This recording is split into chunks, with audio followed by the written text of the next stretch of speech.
Alright, you've been collecting that Halloween candy, and I want to give you a really good idea, because when this is all over with, you've got something you can make a Bible skill game with. And by the way, it's actually made out of those dots. I know some friends that are weird and they like this candy, but I don't. But anyway, these little boxes are perfect. And so my friend Lynn Jordan, she put together this little puzzle. And you might remember it's a slide puzzle. So it slides around. That way you can try to get them in order. Of course, I already had it in order because I lifted it out of here and moved it around. But you can do whatever you think. All right, so it's back in order right now. So Joshua, Judges, Ruth, 1st and 2nd Samuel, 1st and 2nd Kings, 1st and 2nd Chronicles, Ezra, Nehemiah, Esther.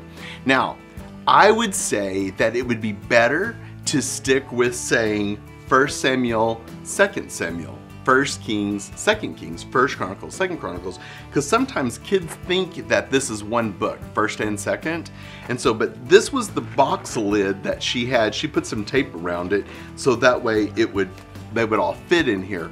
You might just look at some shoe boxes and cut them down, but here's another idea that I'll show you. We just use some of this leftover scrap cardboard. We have a wonderful printer that's next door, and sometimes he gives us these extra pieces and stuff that we can use. So I simply would suggest that you use a piece like this and cut it, or let the kids, and if it's too long or short, just simply cut it off or whatever. But I have a flat piece on the bottom, and I'm just gonna go ahead and glue up the sides so that way it can operate within a little bit of a boundary, and put that in place. And now the top piece, I glued up the other two ahead so that way it wouldn't take quite as long, but this one's in place now and we can have that ready to go. So that's how I made the base.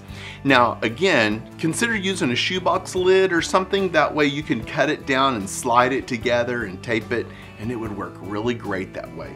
But let me set this aside and show you how I made all of the different parts of this. So I have these labels, and I just simply wrote the books of the Old Testament history, because we're going to be working on that. And the last one I need to write is Esther. Ezra, Nehemiah, Esther. So let's write that one on here, and then we'll be ready to go. And so I'm going to set these in place, and since they're labels, then I don't have to glue them. Isn't that great? So I'm going to move this out of the way, and since there's 12 books of Old Testament history, then you're going to need 12 boxes in order to make this little game. And you'll just keep putting them all together, wrapping them around. So if you want to let the kids eat the dots out of them, I mean, that's fine, but it's kind of nice when they're already glued up. If you eat the dots out of them, you better go ahead and plan to get some tape and tape the box back so it'll go in place. And again, on 1 Samuel and 2 Samuel, I went ahead and wrote it out. And that's really good practice for the kids to write these out themselves with the marker, because they're learning how to spell those names. So saying Bible names or places, that's a good Bible skill, because a lot of people struggle with that as well.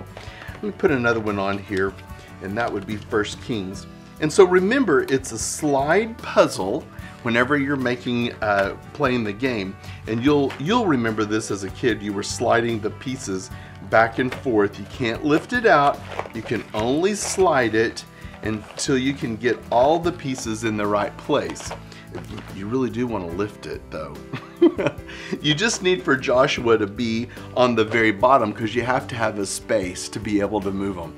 So this will be a fun game, and your kids will enjoy making it and playing it and practicing the books of Old Testament history. And that is always a good thing, is we want them to have their Bible skills. And it gives you something to do with this yucky candy. So pull all that out first before you dish it out to the kids, because you're going to need all those little boxes. There may be some other boxes that'll be there you might want to consider using too. And I just want to say we've got a lot of really good ideas in our Bible Skill Boosters book, and it's very Pinteresty, and meaning it has a picture and it has a recipe how to play it. So there's Bible verse games, there's Bible book games, review games, gobs of good stuff right here. We have our Blue Cycle book that's out right now, gobs of great games in that. And the beautiful thing is you can get both of them as a download, and it's in color and immediate delivery. Well, we want you to check out all the resources at Mr. Mark's Classroom, and if you are ready to schedule an event where we can come and train your people, then check us out on the speakers page and we can start that conversation and see what's involved. We want you to have trained people and a really good experience for your boys and girls at your church.